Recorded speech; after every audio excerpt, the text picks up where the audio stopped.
আচ্ছা, আকর্ষণ, ভালোবাসা আর সম্পর্ক এই ৩টা জিনিস নিয়ে আমাদের মাথায় কত প্রশ্ন ঘোরে, তাই না? আজকে আমরা এমনই একটা দৃষ্টিভঙ্গি নিয়ে কথা বলবো, যা শুনলে হয়তো আপনার চিন্তার জগৎটাই একটু নড়ে চড়ে বসবে। চলেন দেখি ব্যাপারটা আসলে কি। শুরুতেই একটা প্রশ্ন, যেটা হয়তো অনেকেই নিজের মনে মনে ভাবেন।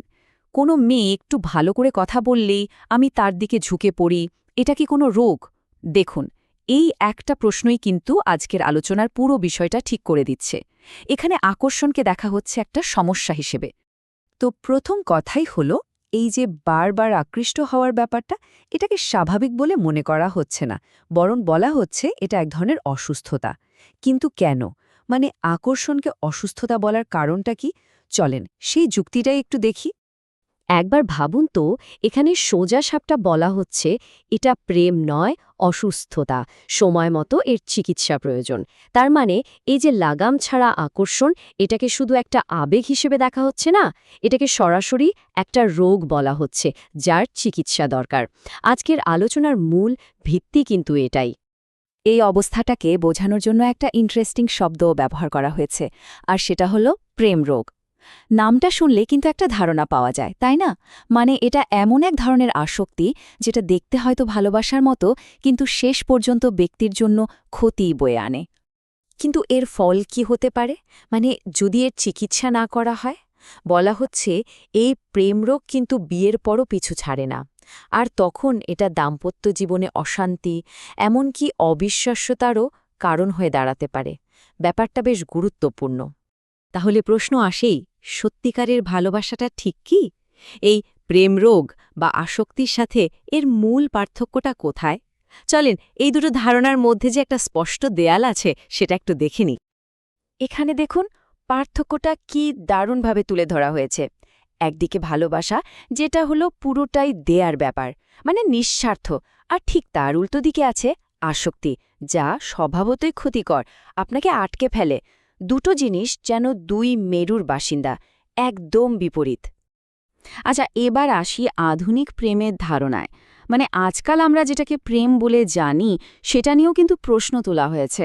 চলেন দেখি সেই সমালোচনাটা ঠিক কী নিয়ে।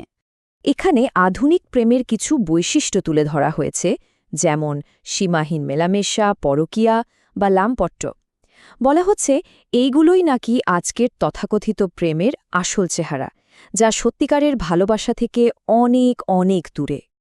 তো এতক্ষণ তো সমস্যা নিয়ে কথা হলো, তাহলে এর সমাধানটা কি? এখান থেকে বের হওয়ার পথ হিসেবে একটা সীমানা বা লিমিট তৈরি করার কথা বলা হচ্ছে। চলেন এই ধারণাটা একটু ভালো করে বোঝার চেষ্টা করি। তবে এখানে একটা ব্যাপার কিন্তু পরিষ্কার করে নেওয়া দরকার। নারী পুরুষের মধ্যে আকর্ষণ জিনিসটা কিন্তু খুব স্বাভাবিক, এটা একটা বায়োলজিক্যাল ব্যাপার। তাই লক্ষ্যটা আকর্ষণকে পুরোপুরি শেষ করে দেওয়া নয়, বরং আসল উদ্দেশ্য হল এটাকে একটা নিয়ন্ত্রণের মধ্যে, একটা সীমানার মধ্যে নিয়ে আসা। এই কথাটা একবার ভাবুন তো, আকর্ষণ বোধ করলেই যে প্রেমে পড়ে যেতে হবে, তা কেন? কি দারুণ একটা কথা, তাই না? এর মানে হল ফিলিংস বা অনুভূতি আসাটা স্বাভাবিক, কিন্তু সেই অনুভূতির কাছে হেরে যাওয়াটা নয়। মূল ফোকাসটা দেওয়া হচ্ছে সেলফ কন্ট্রোল বা আত্মনিয়ন্ত্রণের ওপর। আলোচনার প্রায় শেষ পর্যায়ে চলে এসেছি আমরা। চলুন এবার দেখে নেওয়া যাক এই প্রেম রোগ থেকে মুক্তি পাওয়ার জন্য ঠিক কি পদক্ষেপ বা বলা যেতে পারে চিকিৎসার কথা বলা হয়েছে। এখানে মোট ৩টে নির্দিষ্ট ধাপের কথা বলা হচ্ছে। ১ নম্বর, আকর্ষণের একেবারে শুরুতেই সাবধান হয়ে যাওয়া।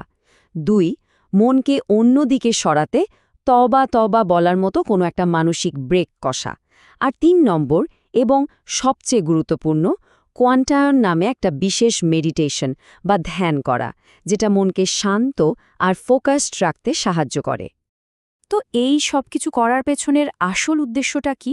লক্ষ্য একটাই, নারী পুরুষের সম্পর্কের মধ্যে একটা স্বাভাবিক সীমা বজায় রাখা। আর বলা হচ্ছে একটা সুস্থ আর সুন্দর জীবনযাপনের জন্য এটাই নাকি অপরিহার্য।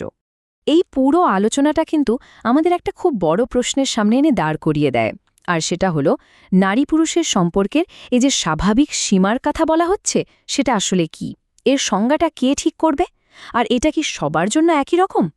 উত্তরটা হয়তো আমাদের প্রত্যেককে নিজের মতো করে খুঁজে নিতে হবে।